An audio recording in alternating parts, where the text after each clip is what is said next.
A St. Paul man will serve a mandatory life sentence after being convicted for the 2010 murder of his wife. In court today, Nick Firkus continued to maintain his innocence while family and friends spoke of their anguish and sense of betrayal. Firkus was not charged with his wife's murder until 11 years later in 2021. He says his 25-year-old wife, Heidi, was shot when he and an intruder struggled over a gun in their St. Paul home. Welcome to Inside Evil Interrogations, where we explore the psychological tactics behind complex criminal cases. Today's episode focuses on Nicholas Firkus, a man accused of murdering his wife, Heidi Firkus, in what he claims was a home invasion gone wrong. Firkus alleged that an intruder broke in just before they were due to be evicted. This nearly 2-hour interrogation reveals Firkus's attempts to maintain innocence under scrutiny as detectives uncover inconsistencies in his story. Let's break down his responses every 10 minutes to see how his narrative holds up. The interrogation opens with detectives questioning Firkus's account of the morning of Heidi's death. He describes his routine and tries to depict their relationship as stable, downplaying any tensions related to financial struggles or the impending eviction. His calm demeanor and calculated answers suggest a strategy to appear collected, a common technique seen in suspects who want to minimize perceived instability in their personal lives. What we're going to try and do here, Nick, is, like I said, I'm just going to try and, I know this is a very traumatic situation, okay, and I'm just going to try and ease into it, okay? So what I'd like to do is just try to kind of backtrack a little bit, try and go back maybe 24 hours or so. Yeah. Like when you start on Saturday. Okay. All right. What time did you wake up on Saturday morning? I think we got up around 10 a.m. 10 a.m.? Okay. And you both woke up? Mm-hmm. Okay. And now, your bedroom's where in the house? It's upstairs in the back, so it's the south side of the house. So it's upstairs. South side. So it kind of faces the alley then? That's correct. Okay. All right. And then what did you guys do after you woke up? My wife kind of hung out in bed. I went to the Grandview Grill. I bought us breakfast. So you went to the Grandview Grill?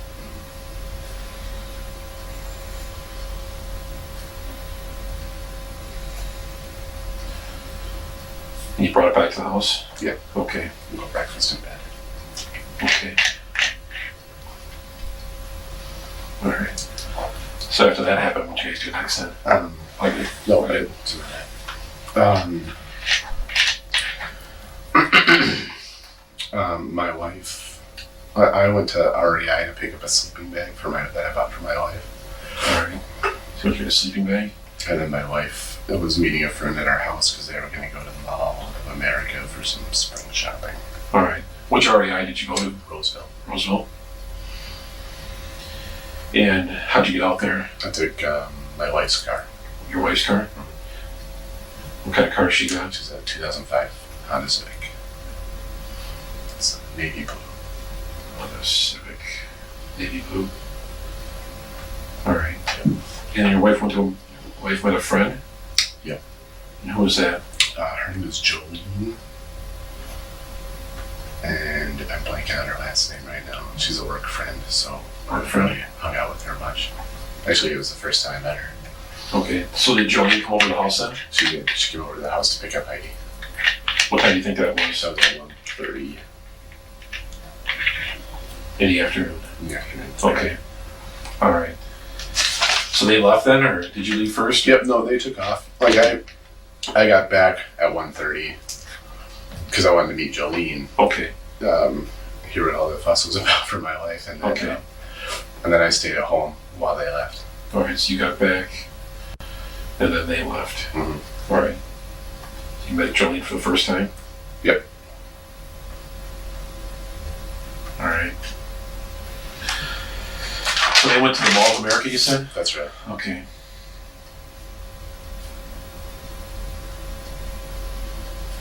And you stayed at home? Mm-hmm. Okay. All right. What'd you do while they were gone? Yeah, I read for an hour or two, took a little bit of a nap, Yep. And then kind of playing around on my computer for a little while. All right. Burkus shows little emotion about his wife's death. When a killer tries to act as if they are at ease during an interview, they usually come across as uncaring. You gonna stop over? No, Okay. just the mailman. All right. How long you guys lived there for? 2.5 years. A little over 2.5 years. Okay. All right. So what happens next then? You're there. Heidi got home about 6:30, and we ordered dinner from Green Mill. Had it delivered. Okay. Which Green Mill? The one in Hamlin and Grant. Okay. They delivered, huh? Yeah. What time do you think that was? It took them about 45 minutes, so about 7:15. Okay. That's when they showed up. All right. It's just the two of you? Just the two of us. Yeah. Okay. We got a burger crave. All right. Was you had burgers? Yeah, I should say we had a good burger crave, not a Okay. Wendy's burger crave. Oh, I hear you. So you eat dinner, and then what happens? Yeah, we next? watched Avatar. Okay. Did you own it or rent it? We owned it, which we'd never seen it before, but I figured it was the best movie in the world that everybody's saying, so I just bought it. All right. Where'd you buy it at? Target in the Midway. I bought it on Friday. How much did it cost you?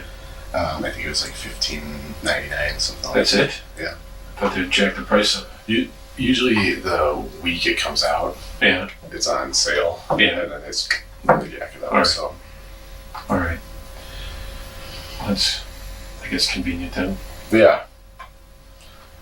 All right. So you watched Avatar. Yep, which took us till, about 10:45, 11 o'clock, because it's pretty long. Yeah. Where'd you guys watch it at? Yeah, in our living room downstairs. It just faces the street. Okay. All right. And then what happens next then around 11 o'clock? We went upstairs to bed. I stayed up till midnight or so to watch the rest of the Stanley Cup playoffs. The Colorado San Jose game. Who won? San Jose.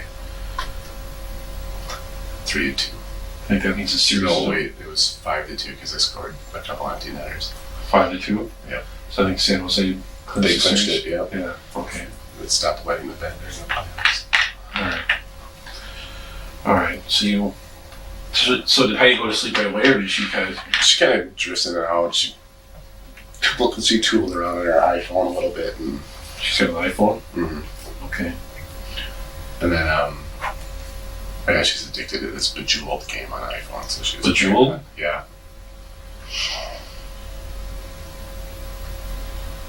Not sure if I'm spelling that right. I'm sure it's fine. but- yeah. All right. What time do you think you went to sleep I at? probably went to sleep about 12:15. All right.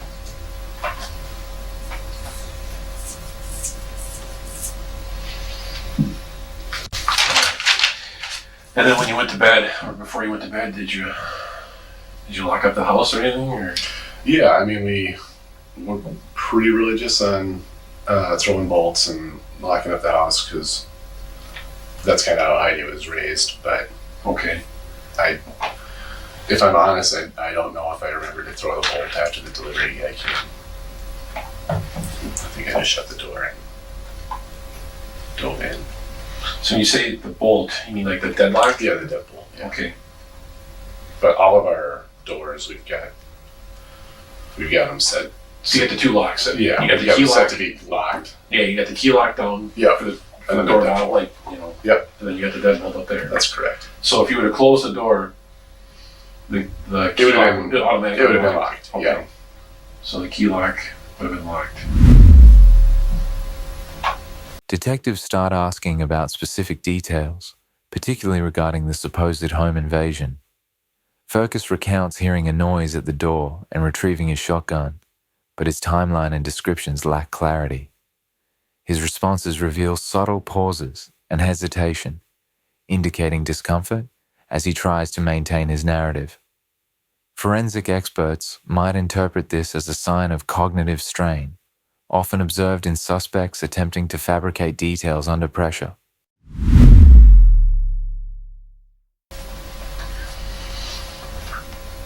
All right. And do you have an alarm system there at the house? I think when we bought the house, it had an alarm system, but it hasn't been activated since we owned it, so we don't pay anything to maintain an alarm system. Okay, so the alarm system was there when you bought the house? I think there's like a sign in the garage for one, at least. Okay, but you don't like Brinks or you don't pay any monthly fees or nothing like that? No. It's not activated? Not activated. Okay. That has never been activated from us. Okay. You know remember who the prior owners were of the house? Yeah, it's a woman named Kaya King. How you spell that? K-A-I-Y-A, I think. Kaya King? Yep. She was a previous owner, huh? Mm-hmm. I think she moved to Forest Lake with her boyfriend. She owns a company called Happy Tales. Some good memory. Well, we still get mail for it. Oh, okay. Happy Tales? Yeah. Like in kid stories? No, like dog walking, like Oh, T-A-I-L-S. All right.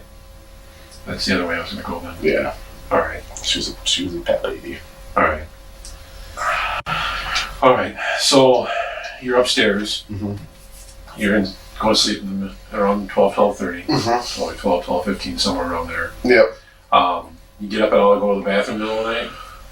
I didn't. My wife usually does. Okay. She's kind of pretty routinely up around 3 a.m. to go to the bathroom. You don't remember if she went to the bathroom at all last night? I don't. I'm a pretty heavy sleeper. Okay. So, but she does a lot of sleep talking and some sleepwalking and all that. So, Okay, so you don't remember if she got up or not? no.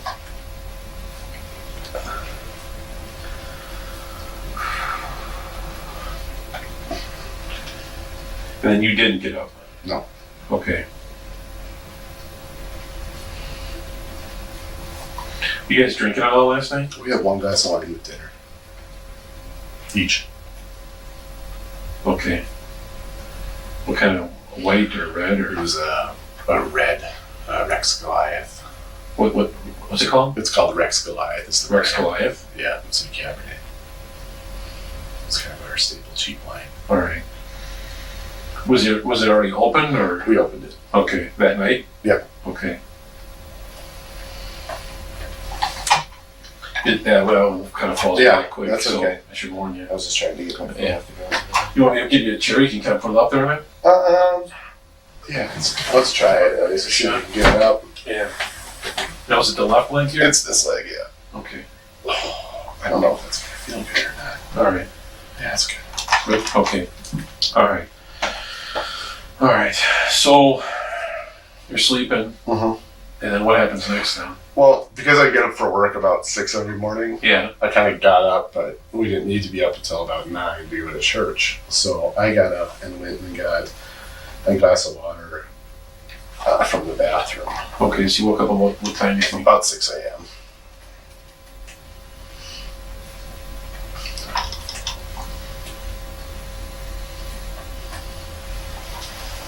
Is there a glass in the bathroom already, or did you have to go downstairs to get it? No, I was just kind of sucking off the faucet. Okay.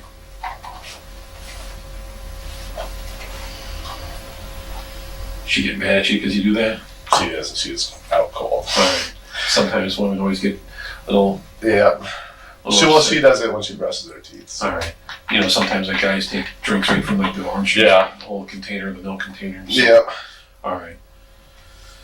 So you're up around 6 a.m. Go to the bathroom, get some water. Yep. Go back to sleep, but just kind of fitfully sleep for 10 or 15 minutes, and then I heard the screen door open, which Which screen door? I don't know. Sometimes the one in the back pops open if it's really windy, Okay. but usually that sets off the motion light if it does that, and the motion light didn't go off. So you hear the screen door open? Yeah. All right. And so what I did is kind of let it go for a little while, but then I started feeling with our doorknob. What doorknob? I didn't know, but I was assuming because of how well I could hear it was the front doorknob. Okay. But you weren't 100% sure? No. Okay. All right. And like, what are they doing? Are they just going like this? Yeah. Kind of like that? Yeah, just shaking the knob and Okay. shutting the door. All right. And is Heidi still sleeping then? Yeah, Okay. like a rock. Yeah. And so what I did is I grabbed my shotgun out of the closet. Okay. What kind of shotgun is it? It's a Baikal side-by-side 20 gauge. Baikal? Yeah, Baikal. It's a Russian. What gauge is it? 20. It was in your closet? Yep, I keep it in there. Was it in one of the hard shells or soft shell cases or? No, I keep it out of the case. The soft shell case is in the basement. I used to keep it in the basement, but it got so much moisture down there it started to rust a little. So I put it upstairs. Where in the closet did you have it? We've got like a vertical cabinet. Kind of a 12-inch wide, full height vertical cabinet. On the other side, there's 2 rods, and I had it tucked back against the wall on the. I guess the best way to say it is if you walk into our closet and turn right, the cabinet's right here. Yeah. And I had it on this side. So if you go like, you just draw like a. Yeah. So that's our. Yeah, perfect.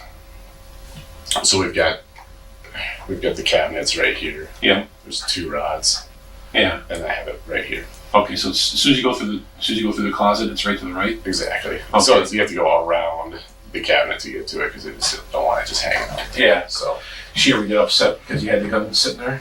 she did. She didn't like it there,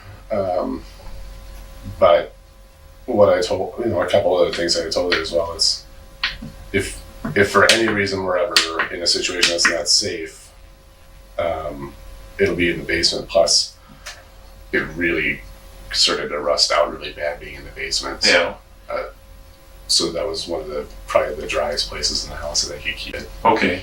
Yeah. All right. Is there a reason why you didn't keep it in one of the cases then? Or? Well, what I heard from my friend Peter is if you keep it in the case and it case traps humidity, it can continue to do that. Okay. It can continue to corrode out. So, and it hasn't been up there a month.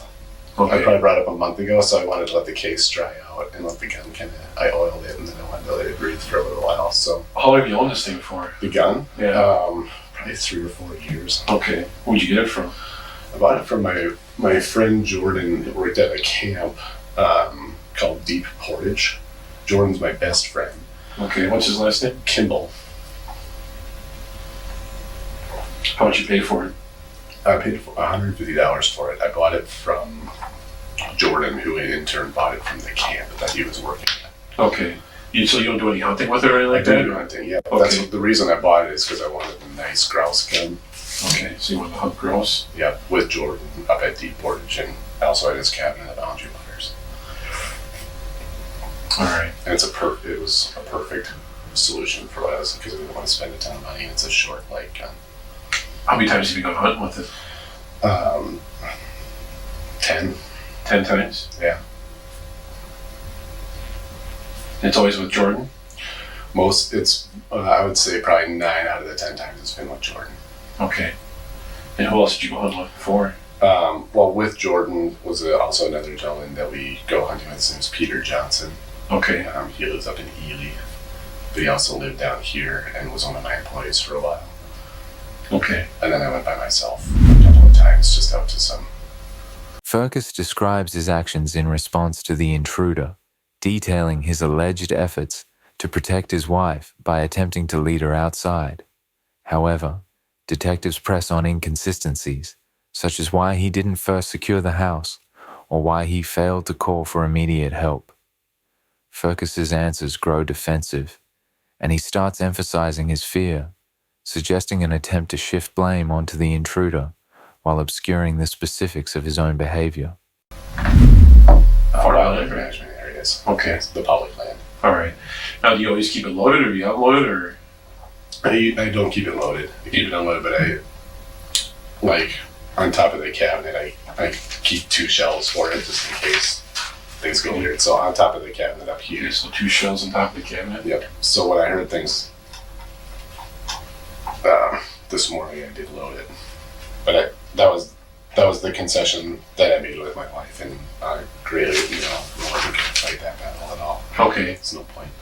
So you're hearing these noises, someone's, kind of monkeying around the door downstairs. Mhm. You go to the closet and grab the shotgun. And then I wake up Heidi, Okay. and she's when she gets woken up from her sleep, she gets startled Yeah. in general. And I said, hey, somebody's fiddling with our knob and trying to get into our house. Let's get your shoes on and let's go out to the garage. Let's get out of here.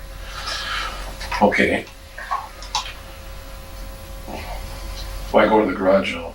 Because that's where our car is, and we didn't want to be in the house if somebody was trying to get in the house. Okay. And so I said, call 911, and then let's head to the garage. Okay. All right. So, she called 911 then? She called 911. Okay. That's right. And then she just grabbed some shoes. What kind of shoes was she wearing? I don't know what shoes she grabbed. Now, did she use your phone or her phone to She call? used her iPhone. And what's she wearing? She She had, wearing jammies or yeah, so she wears like black sweatpants, and she had a t-shirt on. so black sweats And a t-shirt.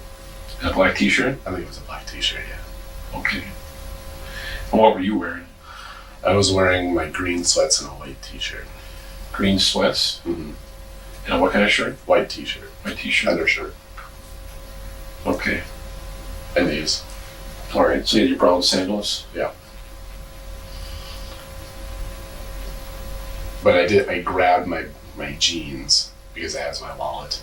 And I think it might have my phone in it too. I just grabbed my jeans to... Are they full-length jeans or Yep. Yeah, they're not shorts. what color were they? Dark blue. Okay. And your wallet's in there? Yeah, I had my wallet in there, and I just wanted to make sure I had that with me. All right. So which hand do you have the jeans in? Which hand do you have the gun in? Guns in the... Oh, wait. No, guns in the left. Grab the jeans with the right. All right. I So was the kind of guns. cradling Heidi down the stairs. All right. So the guns in the left, and the jeans are in the right. Yeah, And which hand do you usually shoot with? I'm a right-handed shooter.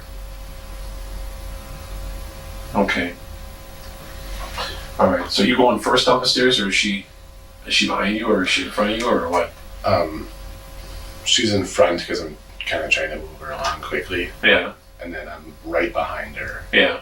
and then she stops at the console table to grab her wallet, which is sitting on the console table, Console table where? right in front, right by the front door. Okay. Because when you come down our house, Yeah.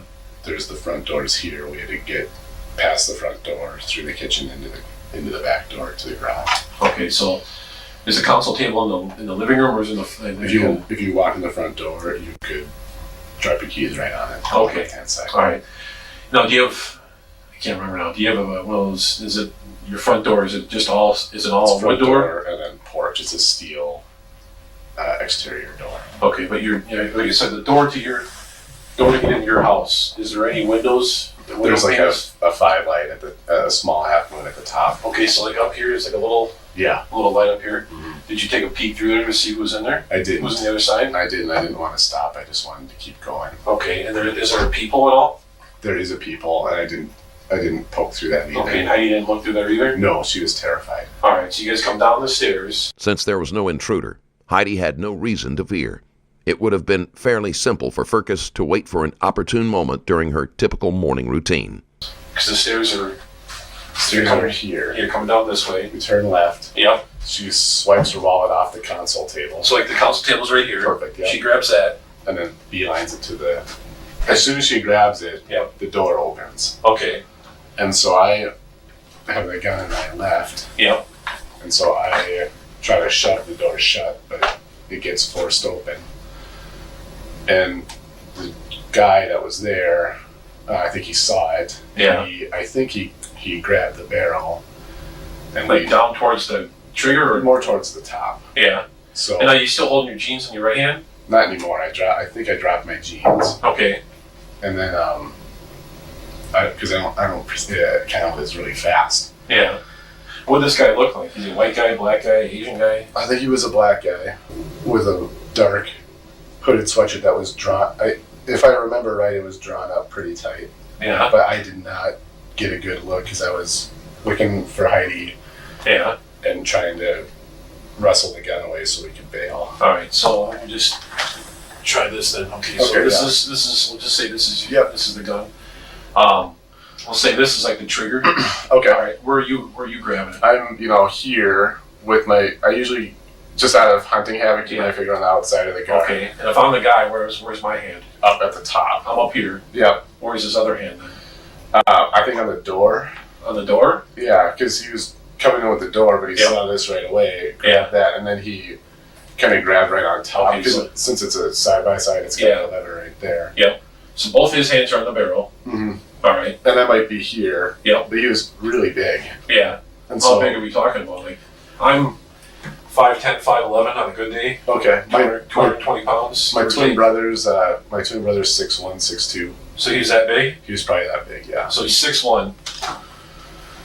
But he had more weight than my brother. I was So how much do you think you weighed? maybe 200 pounds, maybe. Okay. Well, that's kind of skinny for 200, for being 6'1", 6'2". Yeah. Because I'm 220 and I'm not in shape. I used to be back in the day. Yeah, my brother's 6'1", but my brother's probably $180. So maybe this guy, maybe it was 215, 220. Okay. Yeah, actually, that's probably the right build because one of my guys is about that size. All right. So he's here. He's Yep. here. I'm handing the trigger. He pushes it up against my chest, Yep. which I'm a pretty parallel to the console table. Yep. And I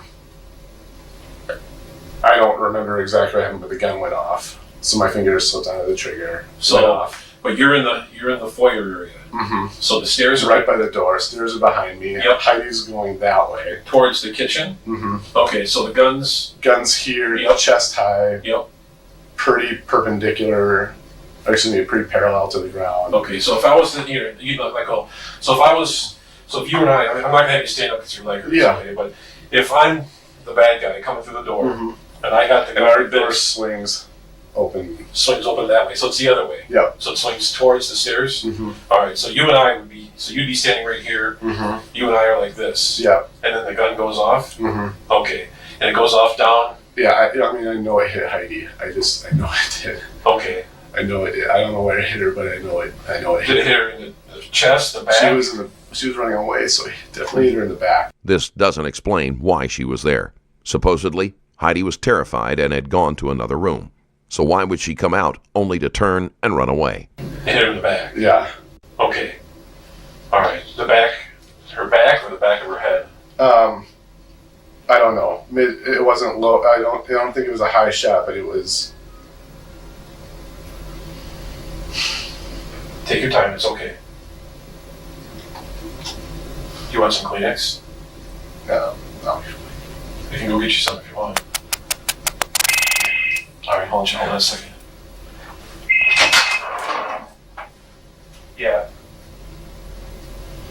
Yeah, it is. Yeah. Oh. Yeah. All right, here you go. Sorry.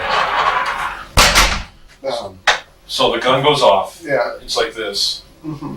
and it goes off down Yeah. down the hallway. Yeah. Okay. And no, it hit her. Did she yell or anything like that? Yeah, and she went straight down. Okay. Did she fall face first or? Yeah.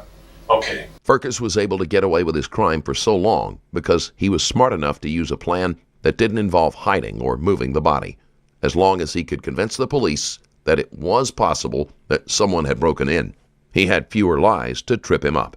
Today, Furcus would not have been so lucky.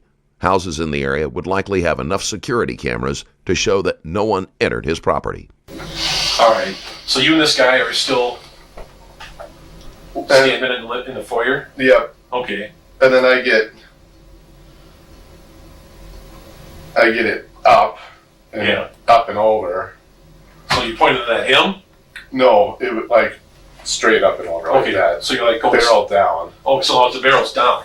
Because Okay. I grabbed onto my right and pulled Okay. like that, and that's when it went off the second time. And like, All right, so you're As detectives delve into the couple's financial problems, Furcus reluctantly admits to their eviction notice, revealing the depth of their financial crisis. He emphasizes his embarrassment, possibly as a way to rationalize hiding this information from friends and family. His admission here could be interpreted as an attempt to justify actions taken out of shame, a psychological angle suspects often use when trying to portray their actions as unintended or driven by external pressures. so where does it hit you in the leg? The left leg? it's me in the left leg. Now where? If you want to point to my leg, you can Well, just. it's right. My wound is right here. Okay, so we're right there. Yep. All right, so it's going down. Mhm. So the second round goes off. Mhm. So you shoot yourself then, or is this? I don't know if it was me, myself, or if it was the guy. I honestly don't remember at that time because I think I don't know if it was me or not. Because Okay. his hand was right like above the trigger guard. Yeah. So he could have pulled it, or I could have pulled it. I don't remember. All right. Now is there just this guy, or is there anybody else? I couldn't see because the door was kind of blocking Okay. that whole thing a little bit, but when I wasn't Okay. paying attention. All right. As soon as I saw he going down, I was done. So he's. So you guys are still in the foyer area. Mhm. Now We never really moved. We didn't shove back and forth against wall. We were just in one spot, just kind of trying to figure it out. All right, but so it's going at a downward angle on you though. Mm-hmm. So it's kind of like this, Nick. Yes. Okay, so it kind of grazes you then. Yeah, it just grazed right over the top. And what kind of rounds are you using? I had 3-inch steel rounds. Okay, so 3-inch steel. And are we using bird shot or what? Yeah, it was a pheasant round. Shot. Pheasant.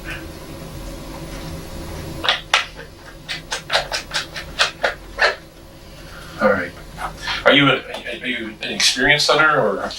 Not terribly. It's more of a hobby than a lifestyle. Okay. Does that Yeah. make sense to you? Nope, I understand. Because I got some of my buddies here at work. You know, they're avid outdoorsmen. They'll tell you, you know, the shotgun, the make, the model, the whole 9 yards, and then they'll tell you, you know, the rounds that they carry and how many pellets or how many, you know, wood The shots grain, and the yeah. grain, and they'll tell you. I mean, there's guys who know a lot more about stuff than I do. Yeah, we're avid backpackers and things like Yeah. that. Like we took a group of kids from Colorado, or we took a group of kids from our church to Colorado. Okay. And where do you go to church in? We go to Calvary Church in Roseville.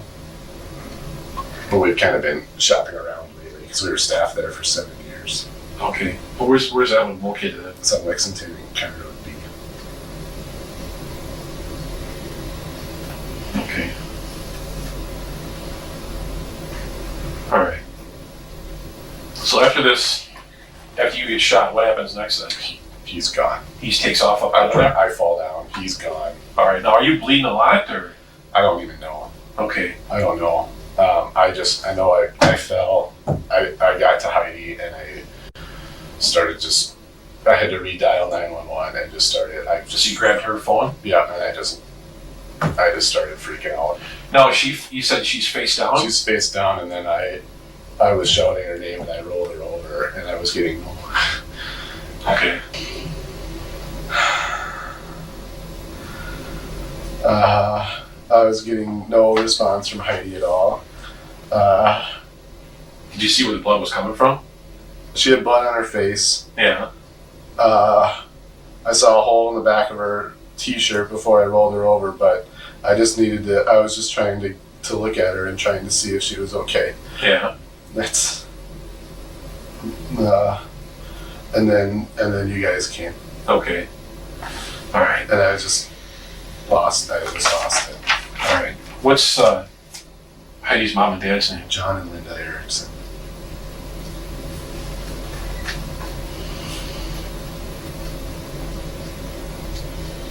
Where do they live at? They live in 1940.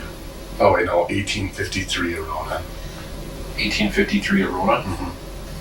in Falcon Heights. Not too far away.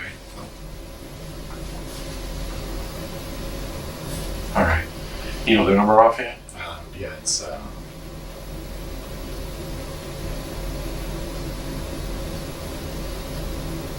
651. Yep. I'm guessing here. I'm sorry. Sure. 247-1941.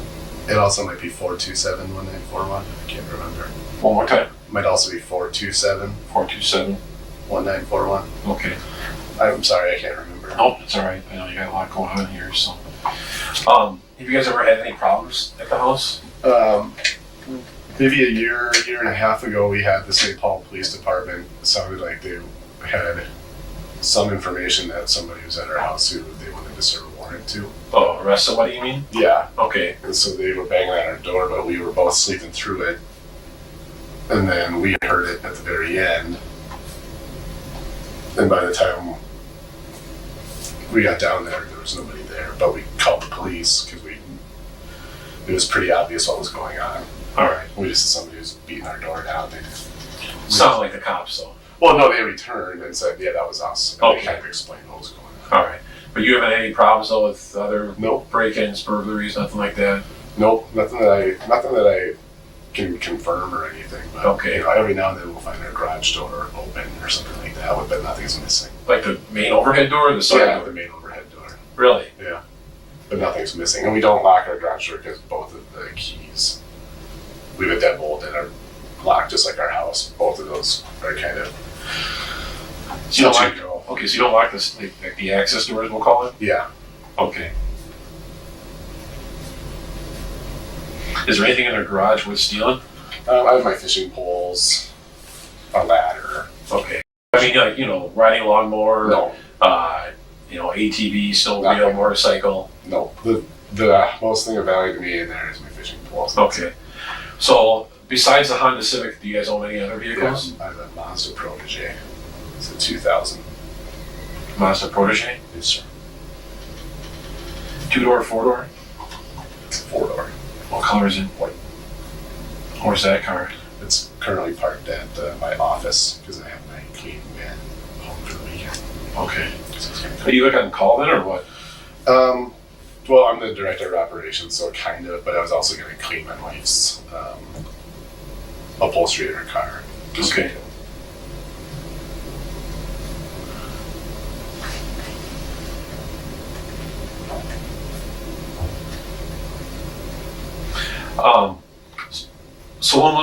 So the last day you worked was Friday then?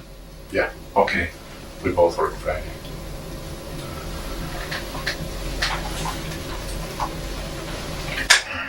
And what kind of places or what kind of jobs do you guys usually do to clean up? Well, are you We're mostly residential carpet cleaning. okay? Is the division that I run.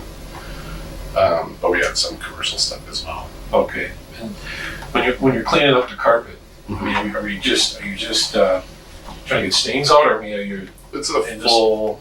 We clean wall-to-wall carpet, all of it. We're a pretty high-end service.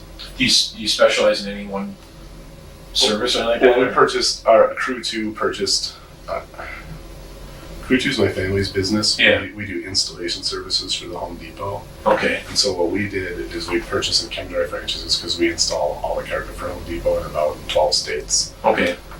And so we know who has carpet. So we purchased some ChemDry franchises, and that's what I run. I run that side business of the carpet cleaning. So it's ChemDry, It's ChemDry. and that's for. That's just to clean the carpet. Yeah, Okay. it's a whole franchise system, just like if you would buy a Subway or something like that. Okay. All right.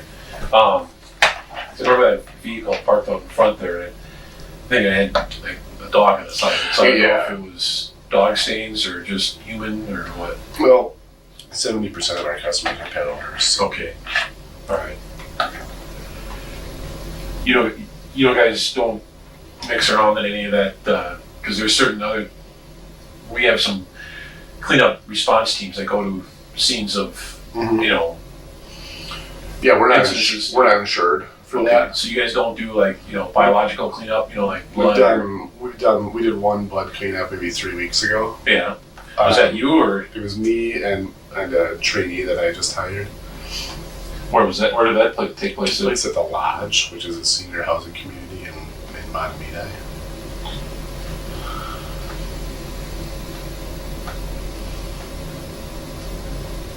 age in there.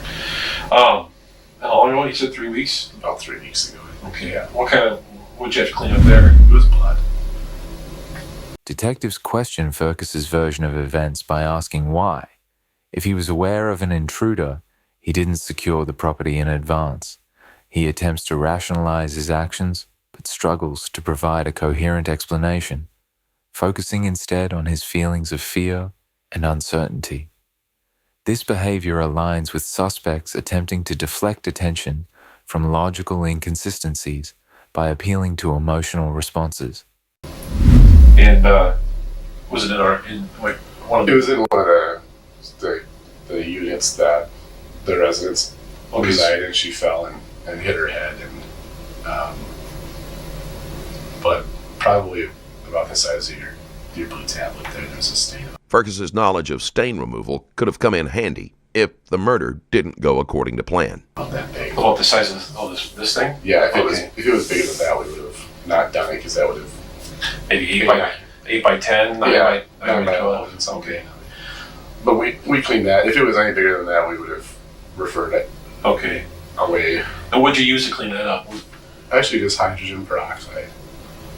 We don't have any special chemicals to take care of blood, so we use hydrogen peroxide on if it's a neutral colored pigment. All right. Was there any, any kind of mechanical device or Yeah, we have a little vacuum. vacuum? Yeah. In fact, in that case, we used one that it's about the size of a suitcase. We just put an L in it, a small carry-on suitcase. Is that in the truck right now? That particular piece of equipment is not. Okay. Is that back at the office then?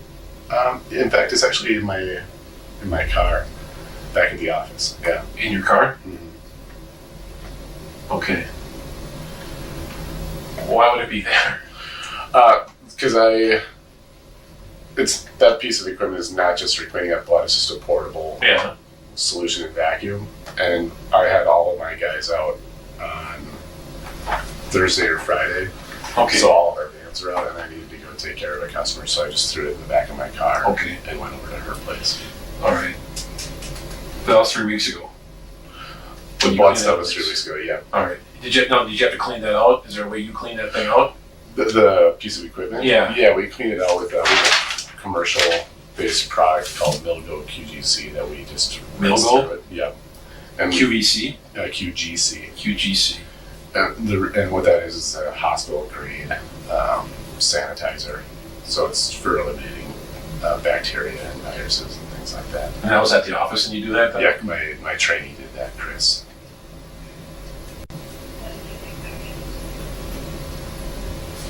Okay. And how long ago was it cleaned out? The same day that we Same day? Yeah. Okay. You know, I don't think it was 3 weeks ago. It might have been a week ago. It was a week ago Friday. All right.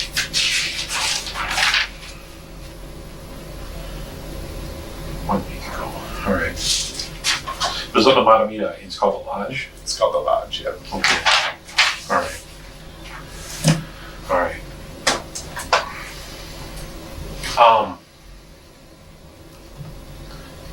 So after this whole thing took place, this guy left out of there. Did he take anything? Do you know of? No, he only came 3-4 feet into the house. Okay. So I don't think he took anything. All right. And the only thing you grabbed was, like you said, you had the shotgun in the left hand and then the jeans in the right. Yeah. And you left your phones, are they upstairs, downstairs? My phones, I think both of my phones are up on my bedside stand, and Heidi took hers. What side of the bed is yours? If you're standing at the bottom of the bed and looking at it, it's the right side. Right side? Okay. The one closest to her door. All right, so you're on the right side. And she's on the left side? That's right. Okay. All right. All right. Is there anybody you want us to call? I mean, do your parents... They're over here. Okay, your parents are already here? Yeah, I think the gentleman that brought me in said they're upstairs. Okay, what about Heidi's parents? I don't know if they're here or not. I think they might be. Okay. Let me go check on that and I'll be right back then, okay? Do you need to go to the bathroom at all or anything, or? Can I wash my hands? Yeah. Yeah, let's get you down there for that. Let me go grab one of my coworkers to help you out here. Cool. these for you. Thank you. Yep. Farkas has an answer for everything, but he has had time to plan and knew that he would be questioned closely. All right. So at what point did you guys, or did you or Heidi call 911? It was Heidi that called 911? Yep, and we were still upstairs. Okay, so you're going downstairs? Mm-hmm. Okay. Was she still on the phone the whole entire time as you guys are going down? Yeah. Okay, and what is she saying? She's just saying somebody's trying to get into our house. We're at 1794 Minnehaha. So people are trying to get into the house? Yeah.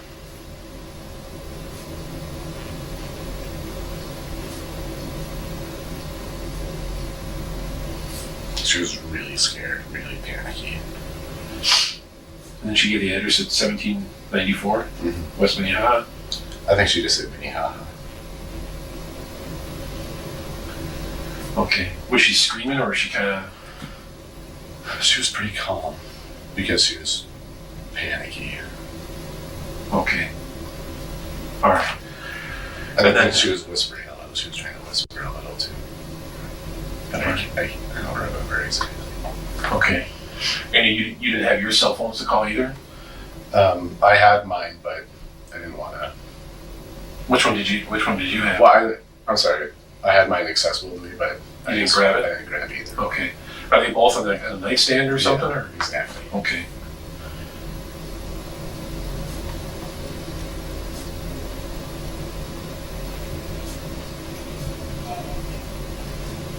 All right. I gotta ask you this question. It seems kind of odd to me that you guys are gonna leave your bedroom. There's only one way in, one way out. To go downstairs, then go out to a garage that's not secure. I mean, that just seems a little odd to me. Well, we were going to get in our car and leave. Okay. Was the point. All right. But And we can lock it from the inside. It's Okay. just a matter of the key part of it doesn't, like, when we stick our keys in, it's really, Yeah. sometimes it's really rough, but we could have dead bolted and everything in the garage, but the whole point was to get away from the house and get out. how many ways are there? How many different ways are there to get up the stairs to your house? Just one. Just one staircase. There's not like a front staircase and a back staircase. It's just the one. Just the one staircase. Okay. So what would have prevented you from just sitting at the top of the stairs with the shotgun waiting for them to come upstairs then? Well, when the last time when the police came about Yeah. a year and a half ago, Yeah. Heidi and I we had a conversation about what do we do if something like that happens again. Like, Yeah. You know, in that case it was the police, but what Yeah. do we? And that's just the plan that we came up with. Just to go to the Is garage. to just get in the car and leave. Okay. And just get out of there. Because we knew we could get out of the house and into the garage quickly, Yeah. and then bolt it behind us. We knew we could do that. And Okay. so, because part of the reason we had that conversation is because I wasn't quick to act, and it frustrated Heidi. Yeah. Because I was like, oh, what do we do? Do we stay or do we go? And at that time, I didn't have my shotgun with me. Yeah. Where was it then? It was in the basement. Okay. Collecting rust. All right.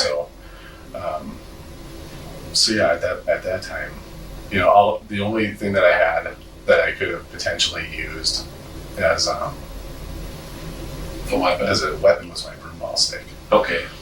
So That was way back when.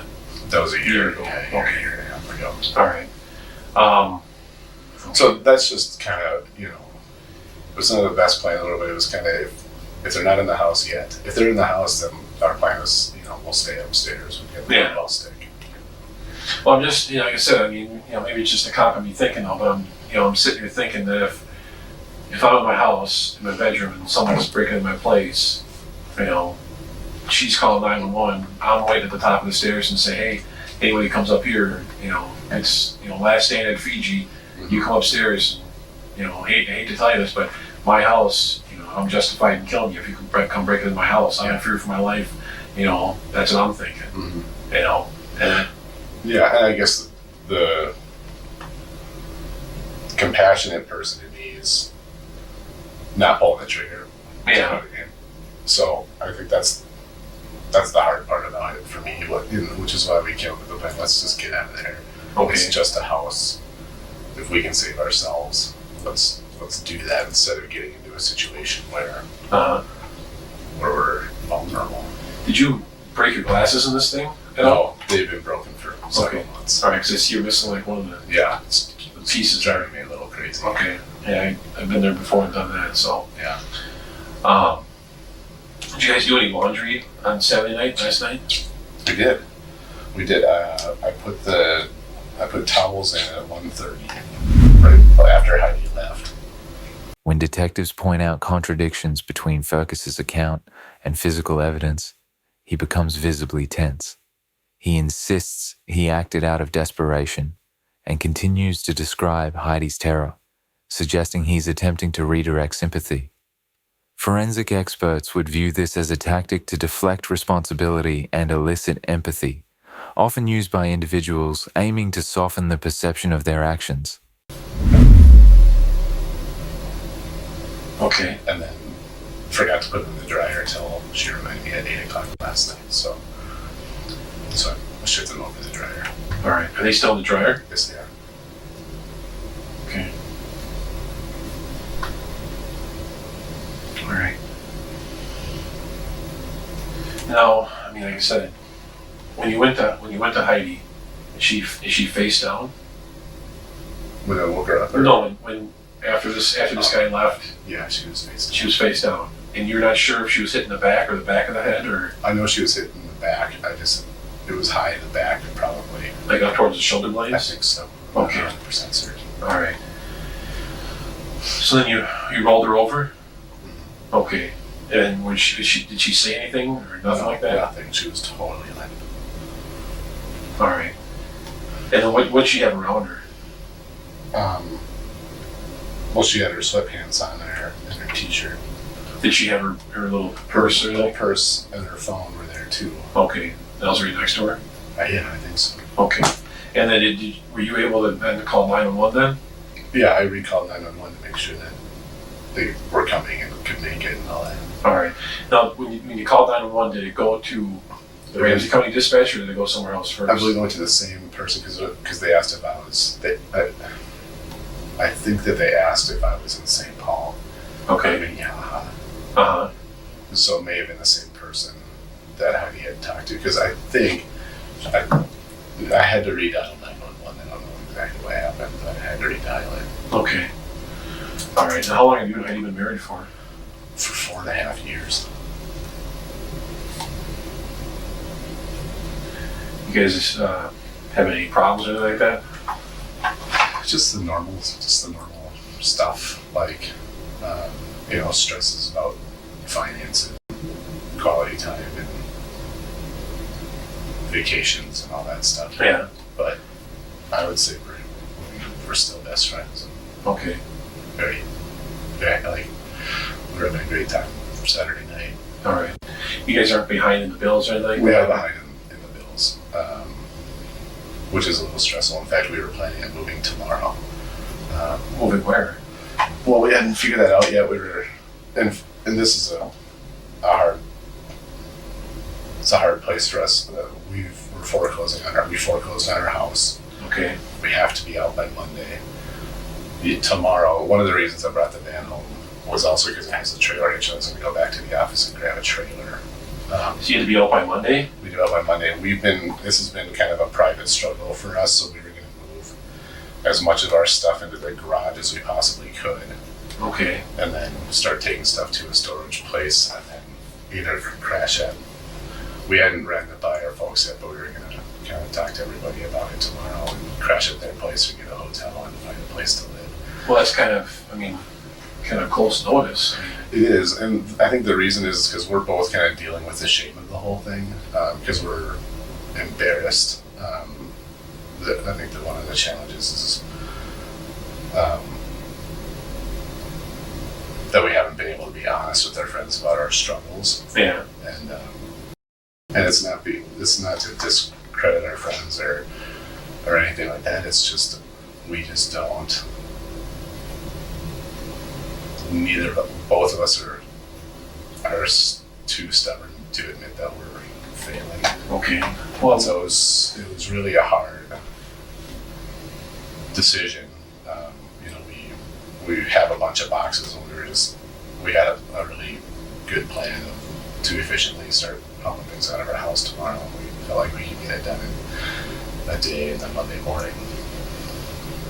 So you and her never mentioned this to either set of parents? None of our parents or none of our friends. No one knows about this except you and I.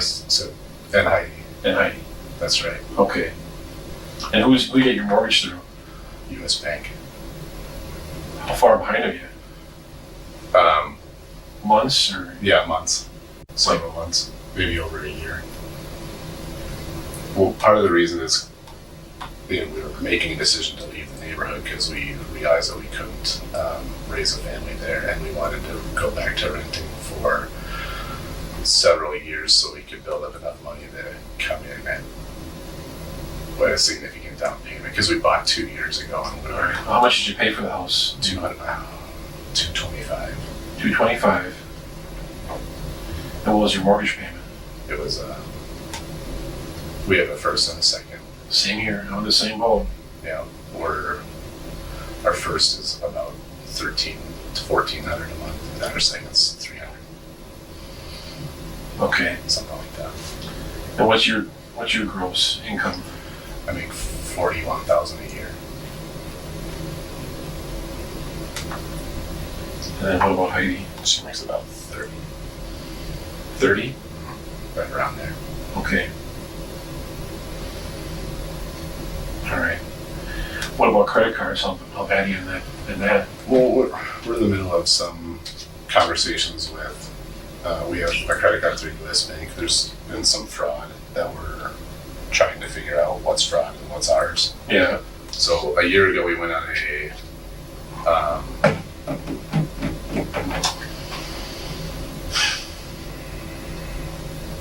like debt assistance program with them. Okay. Well, we don't want to settle. We want to pay it all off because we're already having such a big thing for our credit. What's just out of curiosity? What's the total for the credit cards then? Where you're at? Just about, it's a little over 15,000. Okay. All right. And do you owe any money on the car? No, both cars are paid off in January. Okay, so both cars are paid for. Any other bills that are kind of high? No. Okay. All right. So that's kind of mine and Heidi's. Our marriage has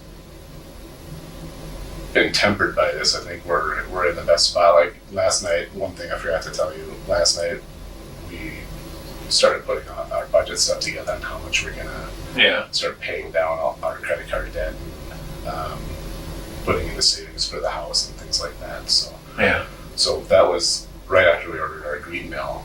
We did that for about an hour. We talked our budgets, and we talked about where we're at with either if we pay. All right. What our monthly expenses are.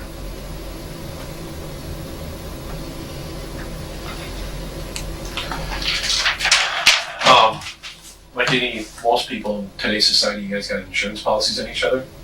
Life insurance policies? No, we don't. No life insurance? No, we were part of the. I met with a guy who offers insurance packages like that maybe 3 weeks ago. His name is Peter Fanchi, and we've been trying to meet with him. Peter Fanchi? Fanchi. We've been trying to meet with him face to face for a couple of weeks, but our schedule's been pretty. The detective is surprised that there is no life insurance policy, and the absence only makes things look better for Furcus, since it doesn't give him a financial motive. Busy, so we haven't made it work. Who's he through? Northwestern, I think. Or something like that. Okay. Is he here in St. Paul or? Minneapolis, Northwestern Mutual, or whatever it's called. You know his number by chance, or? No. Okay, no, I don't. All right, so you have no life insurance on each other? No policies, nothing like that? No. Okay. Besides the financial things, any other kind of problems you guys got going on? As detectives delve into the couple's financial problems, Furcus reluctantly admits to their eviction notice, revealing the depth of their financial crisis. he emphasizes his embarrassment, possibly as a way to rationalize hiding this information from friends and family. His admission here could be interpreted as an attempt to justify actions taken out of shame, a psychological angle suspects often use when trying to portray their actions as unintended or driven by external pressures. Well, you know, probably the only other significant one is just our level of intimacy in our relationship. Like, it's not, we've kind of figured it out, but it's just having sex is really painful for Heidi. So Okay. we just Don't do it. We just don't do it all, and we do other things. So. Okay. You know, like I said, it's guy to guy here. Mhm. You know, every guy's got needs and urges, concerns, however you want to put it. Mhm. Are you stepping out at all by chance? To other women? Yeah. No, absolutely Okay. not. All right. Well, I'm not here to judge you, okay, Nick? If Absolutely. you know what? No, I know. If you're doing what you're doing, that's it's your business, okay? But I'm just trying to, like I said, make sure I understand a complete picture of everything that's going on here, For sure. in your life and everybody else's life here that's involved in this thing. For sure. So, Never. I appreciate you being honest with me, and I know it's not an easy situation to talk about with regards to the timing and everything going on here, but the more I know, I'm the better off. trying to help Yeah. you do your job. I appreciate that, Nick, and it's every little bit helps. And I know being a guy, much like yourself, you don't want to talk about certain things, Yeah. especially somebody you just met maybe a couple hours ago. Yeah. All right, but that's the thing that pops in my head is if you guys aren't having sex, that sometimes, I'm not saying all the time, but sometimes guys go elsewhere. You know what I'm saying? Yeah, we just kind of figure out how to keep some intimacy going. Okay. We don't need Yeah. complete details. Well, no, but I know what you're saying, but never okay. even considered it. Are you afraid or thinking any concerns that she was stepping out on No, you? absolutely not. Okay. All right. Absolutely not. We had a lot of trust in that part of our relationship for sure. Okay, so there's no mysterious things going on, No, random emails, text messages, nothing like that? nothing. Okay. Now, in today's technological breakthrough society, are you on that MySpace or Facebook. Facebook? Yep, both of us are. Or both you on Facebook? Mhm. All right. Since I'm not I can't break down to do it. Is there a certain account or name? How would it go? We both, it's just under our first and last names. First and last names? Okay. Yeah. So And Nick and Heidi? Yep, so like Heidi has her own, and I have my own. So Nick Fergus and Heidi Fergus, we have our two separate. Okay. All right.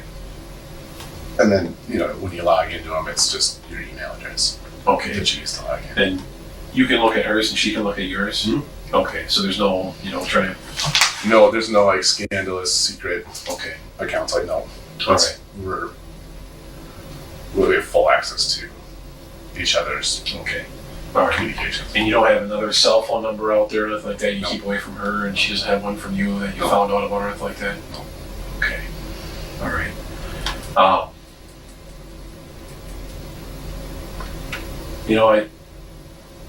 When I came to the house, I'm looking around the main floor a little bit there. Yeah.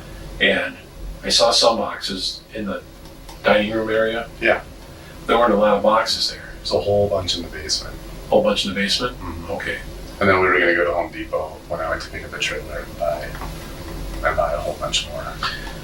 I've moved out of houses before, and I've helped friends move out of houses before too, Nick. And it just seems like you're kind of, putting yourself against the clock. I mean, Yeah. if you knew this train was coming, you kind of get ready for it. Yeah, I think a part of it is just, for us, a significant part of it is the shame of the whole thing. We're pretty crippled by it. I think a good thing for us is we're organized people, so we've got a lot of stuff in like Rubbermaid containers that we can just start. Okay. We felt like it could take us 8 or 10 hours to have most of our stuff out that's ready, like most of our The lack of preparation is another red flag, indicating that Heidi had no idea about the imminent foreclosure. furniture and things like that. Well, where are you guys going to put the furniture? We were going to keep it in the trailer for work. Okay. What kind of trailer are we talking about? How big is this trailer? Well, it's I mean, Well, let me qualify that by saying we were going to put a significant amount of it into the garage, and then, okay.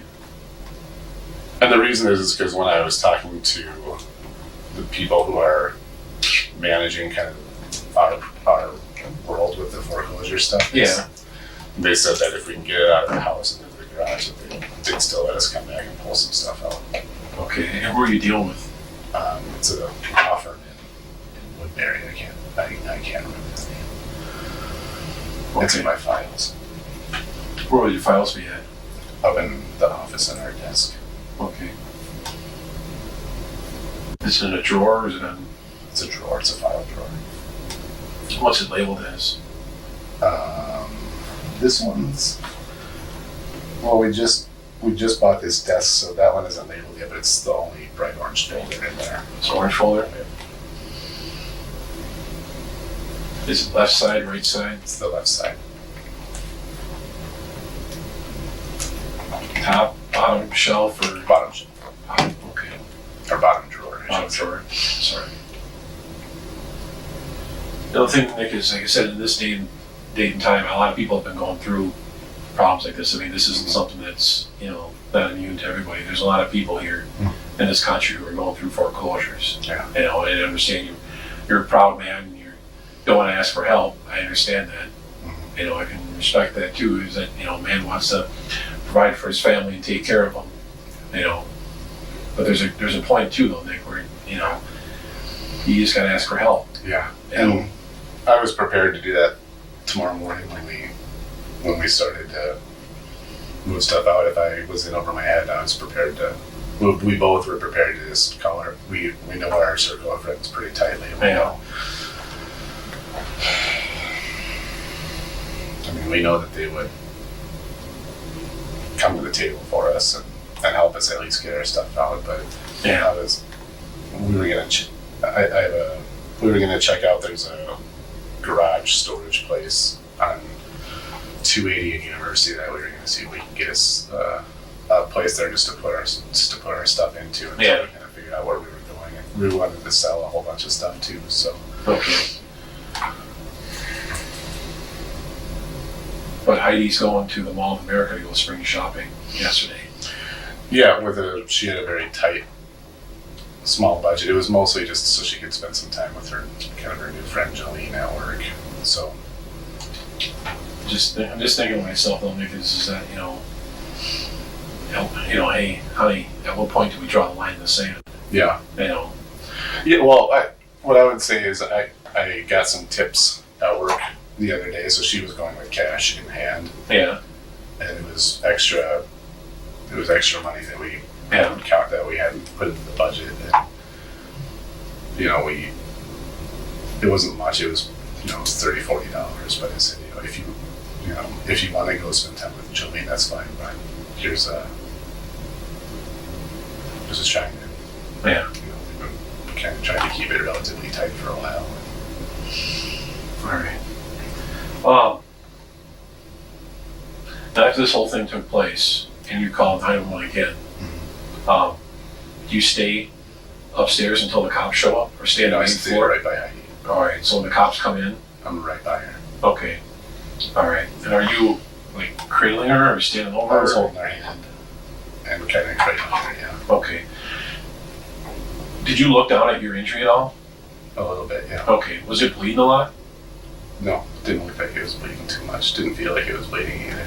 No. Did they bandage it up? Yeah, Okay. Did any of the cops take pictures at all? several. Okay. So they took pictures out there at the hospital. Yeah, and I looked at it too, and it's two holes about this big. It looks like it went through. There's about a quarter inch of skin. And Yeah. this one at top is smaller than the other. Did they do an X-ray at all or anything like that? No, Okay. So they didn't see if there was still no broken femur. They didn't think there was going to be any shot still in there either. any pellets still in there or anything like that? That's what they said that there would be, but they said if it starts pussing to come back in. Okay. All right. With the placement of a main artery, being shot in the thigh has the potential of being life-threatening. Having plenty of time to aim carefully, Furcus was not overly concerned. He was a little weird. All right.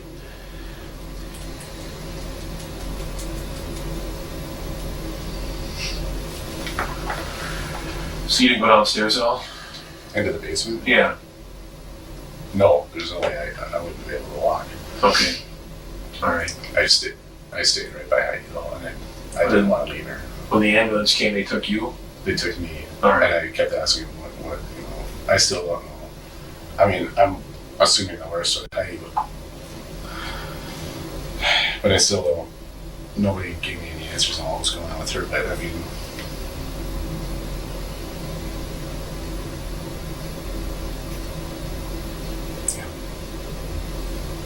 But you didn't go downstairs at all? No. Because there's a lot of blood downstairs. there's a lot of blood downstairs. Yeah. Well, Um, I'm trying to figure out how that got down there. the only thing that I could think of is if it went through our, Detectives confront Furcus with evidence contradicting his timeline, especially regarding the supposed intruder's entry. His responses become defensive as he insists on minor details to reinforce his account. His focus on these small points may indicate an attempt to obscure the larger issues, a behavior common in individuals who feel their narrative is unraveling. particular area in our kitchen, the flooring is really in terrible shape. So that's the only thing I could think of is if it ran into the basement. That's the only thing that I could think of. Okay. Well, the thing is, Nick, is that, you know, there's guys who are helping in this case who do certain jobs. My job is here to talk to you, and my other coworkers got other tasks, okay? Yeah. And one of my other coworkers right now is looking at that blood, and he's got a lot of questions as to how that blood got down there in the basement. Now, some of it might be explained, like you say, coming through the floor, you know, down there in the basement, you know, that it leaked through, for lack of a better word. All right.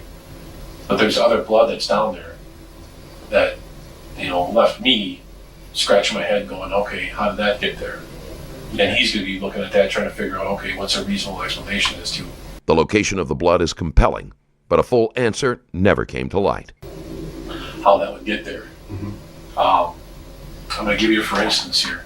A few weeks ago, my coworker and I were involved in an incident where we got sent over to the east side of St. Paul where two brothers got into an argument. Okay. And one brother, for whatever reason, decided to take a shotgun out, and he shot his brother and killed him.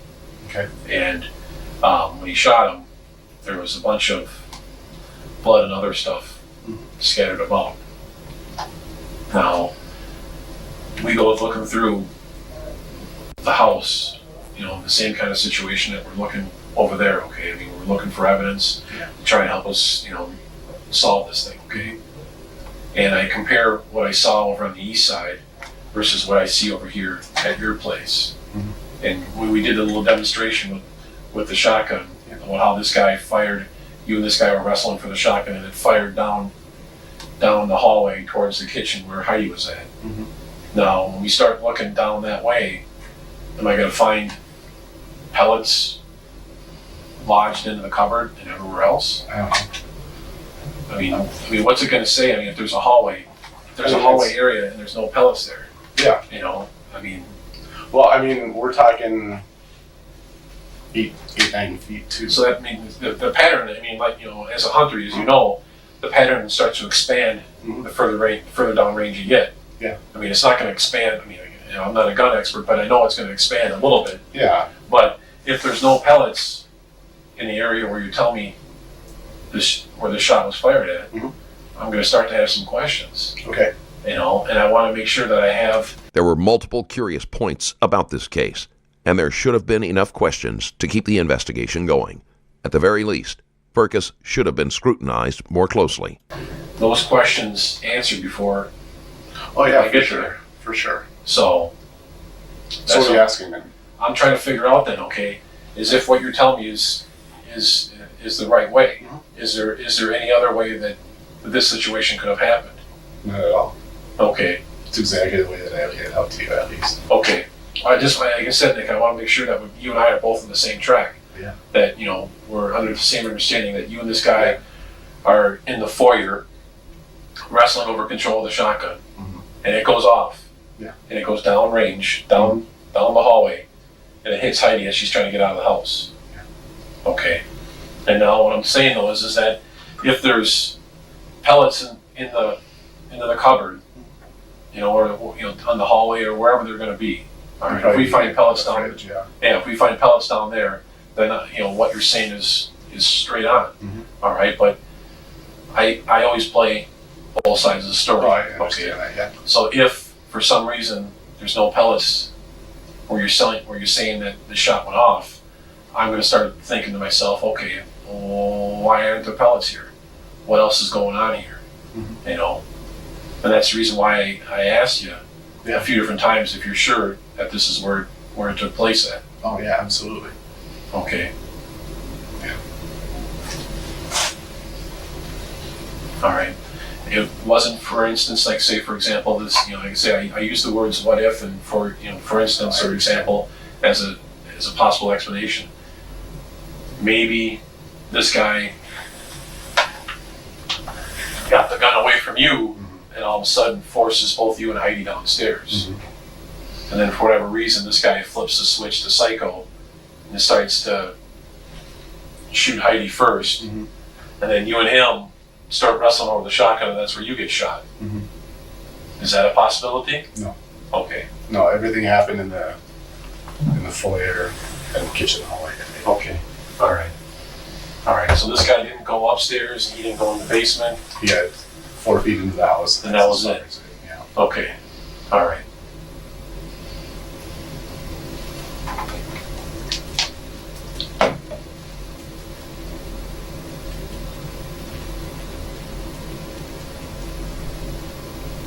The other thing too, Nick, is that when we were in the foyer area of your house, where your door's at, you can see a bunch of pellets like in the lower portion of the door. Now, if you're with this guy wrestling with a gun like this, how do the pellets go through your leg, bounce off the floor, and then go into the door? Well, I think there might have been a point in that scuffle where we might have spun, but I'm not 100% certain. Okay. Because I know the door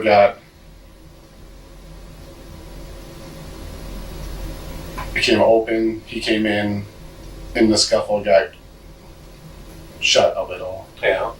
and then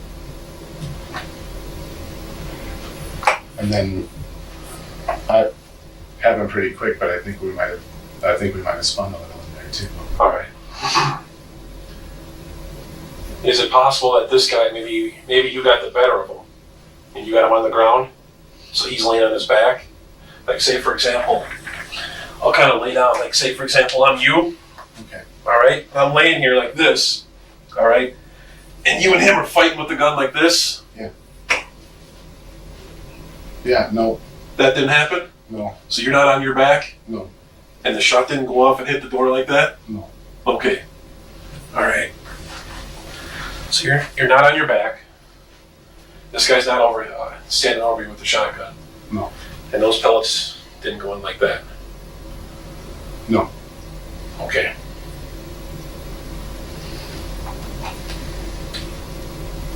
The only thing that I can think of is if we twist it around or something like that. All right.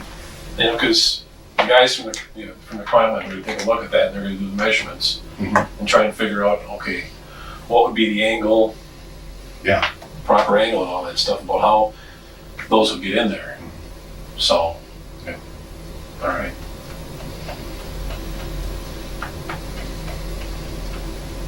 And then Jolene was the only person that stopped over yesterday at the house. And the green mill delivery guy. Green mill delivery guy. All right. So other than those two, those are the only two that stopped over yesterday. Yep. Okay. And did you talk to anybody on your cell phone at all by chance? Yesterday? Yeah. I talked to my new guy at work, Chris, when I was heading to The REI?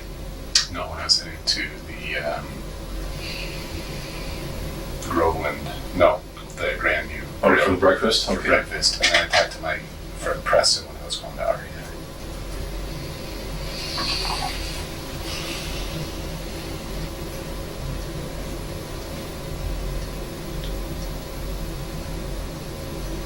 talked to Preston, you said?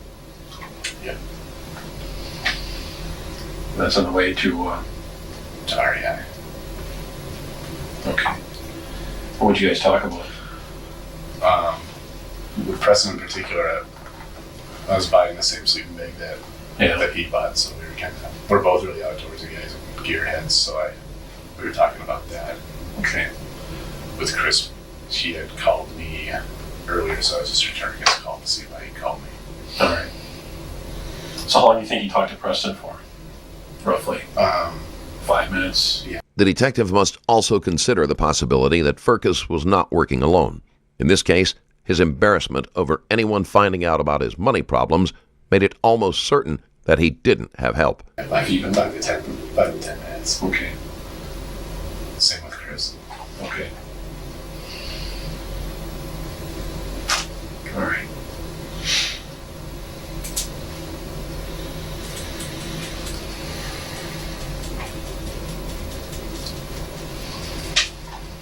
Other than that, I didn't talk to anybody else on my cell phone that day. Okay. All right. You text message at all? I do, Okay. but nothing yesterday. No text yesterday? I received one, but I didn't reply. Okay. Who'd you get a text from? My friend Nick Autry. As the interrogation nears the conclusion, Furcus maintains his innocence, repeating that he never meant for anything to happen. Detectives present further inconsistencies, questioning why his version of events doesn't align with forensic evidence at the scene. Furcus's responses grow increasingly strained, and he continues to emphasize his initial fear and confusion, aiming to present himself as a victim of unfortunate circumstances. Nick, what's his last name? Autry, A-U-T-R-Y. A-U-T-R-Y. R-Y. Okay. What'd that text say? He wanted to know if I could get some tax strip for his carpet at his house. This is the company I work for, his installation.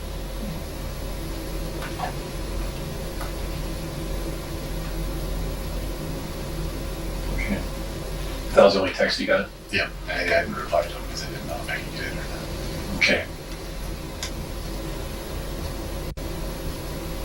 Do you have any questions for me, Nick?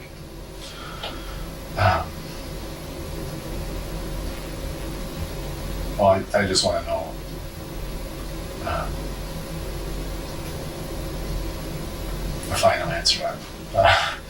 the final answer on Heidi, and I want to know. I just want to know if you found anything yet as far as the guys that did this. Well, this is, there's a couple parts of my job that I really hate, and this is one of them. And she didn't make it. I figured that. I mean,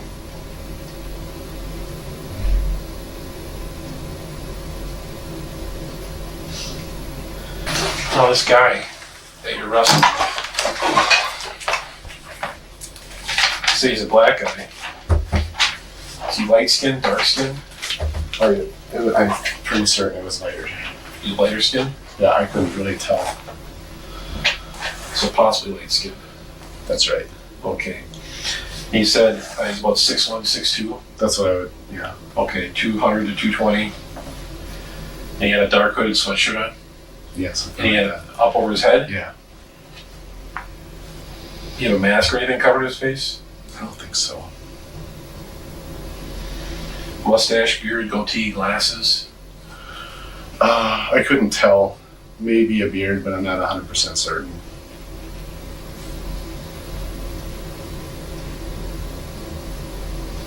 Okay.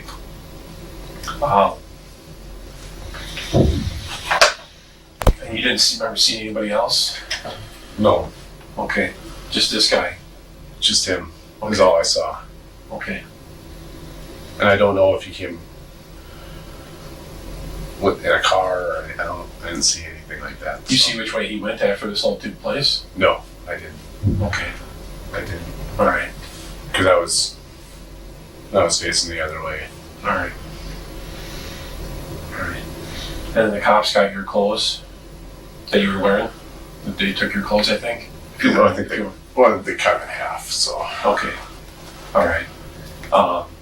But you, like I said, when you got shot in the leg, you didn't remember if you were seeing blood dripping from here, there, everywhere? I don't remember. Okay. It's dark in our house, so All right. I wasn't paying attention to that. Okay. All right. And then you believe that that Heidi got shot in the upper shoulder blade area? Yes. Okay. And it was only, like you said, it's just the one shot? Yeah. Okay. And there wasn't any kind of, other than you and him kind of wrestling for the shotgun, there was no other fight anywhere else in the house or nothing like that? Okay. Everything that took place right there in that foyer then? Right there. Yeah. Okay. All right. Nick, this is, like I said, this is the thing, is that my coworkers out there at the scene, they're doing the search warrant in the house, they're gathering the evidence, going as there as we're gonna go. Would it be possible that later this week, we could maybe talk again? Absolutely. Okay. Yeah. All right. Absolutely. Okay. I don't know what I'm gonna do now, so. Yeah. Well, I can tell you one thing for sure is, like I said, the house is going to be, we're going to be out there doing the search warrant until later tonight, and then going from there. We could probably give you a call when we get done, and then give you the phones. Yeah. I assume you're going to go to your parents' place. Yeah. Okay. And your parents are living over on, Arden Hills. so they're in Arden Hills. Yeah. Is Steve's your dad? Yeah. And what's your mom's name? Julie. Julie. Yeah. Okay. And what's her address? 4277 Colleen Circle. Hey. Colleen. Circle. Arden Hills. 55112. When would I be able to go get some clothes? 55112. Yeah. Okay. Should I just borrow some of my dad's? Yeah, Okay. probably get some from your dad's. I'll give you my card here, so if you have any questions or anything comes up, I'll give you a call. You can give me a call.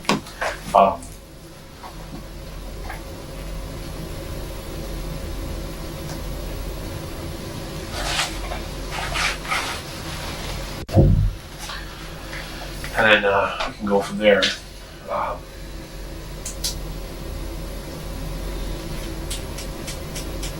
Like I said, the medical examiner's office is going to transport Heidi down to their office. They're going to do an autopsy more than likely tomorrow, and that'll have a few more questions for us, or hopefully have some answers for us, maybe some more questions too.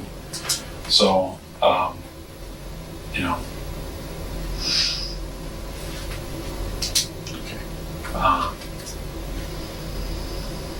Nick, do you have any questions for me? I don't think I do. Okay.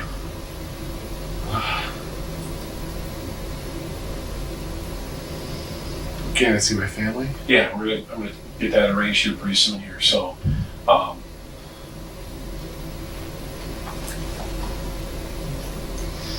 Do John and Linda know? yeah, they're up there too. So They know about Heidi? Yeah. When did they find out? I'm not sure when they found out, but everyone's upstairs. So they're up there at the chaplain's office right now. So, Okay. Nick, part of me wants to ask you this question. Did you have anything to do with this? No, absolutely not. Okay. Absolutely not. All right. Why is there a party that wants to ask that? Well, Nick, I'm a police officer. Okay. Yeah. I gotta ask the tough questions. All right. And that's a tough question I gotta ask. There's no easy way to do it. And with the information you gave me and everything going on out here, I mean, I'd be remiss. I'd be a bad cop if I didn't ask that question. So, and that's the reason why I have to ask it. And I gotta know the answers to all the questions. And I appreciate you being upfront with me with regards to certain situations that obviously people don't want to talk about. They want to try to keep some parts of their life personal, and I understand that. And that's the reason why I had to ask that question, because I just, I understand. I've talked to people for the past 16 years, and I've asked people questions about whether or not they've done something, did something, and, I've gotten a variety of responses. I've investigated check forgeries, auto thefts, burglaries, thefts, shootings, stabbings, and murders. And I've asked a lot of people that question, did they do it? You know, and that's a question I just need to get answered. You know, and the other part too, Nick, is I'm just going to say it is that if for some reason you might have been involved in this whole thing, I would rather hear from you up front than later down the line. All right. And I know this is a very difficult time, and I know, you know, it's just sometimes people get their emotions get the best of them. Okay, arguments happen. You guys weren't arguing at all last night, were you? No, almost the complete opposite. Okay, you weren't arguing at all. All right. Well, I agree. sometimes, you know, people argue, they get heated, things get, you know, charged up. Next thing you know, people's emotions get the better of them, and they make bad decisions. You know, Absolutely. I So- understand. but that wasn't this case, though. Okay. All right. All right. Well, like I said, I'll give you a call when we get done. I'll let you know that, you know, when we're done down there, or we're done at the house, so I can maybe arrange to meet up for you to give you the phones, and then also, you know, let you know what's going on with regards to the house. You're probably gonna want to call whoever's, you know, the people at the house, the law firm, or whatever, let them know what's going on too. Then, so you can kind of figure out too, and kind of maybe put things on a hold. Then, so all right. Well, let me go upstairs and get your folks, and then I'll have them come down. Nicholas Ferkus's interrogation reveals a layered approach of deflection, emotional appeal, and selective memory. His attempts to downplay financial struggles and emphasize fear reflect tactics often employed by suspects aiming to control the narrative under pressure. Forensic experts would likely analyze these responses to assess the credibility of his story in light of the evidence, raising questions about the reliability of his account.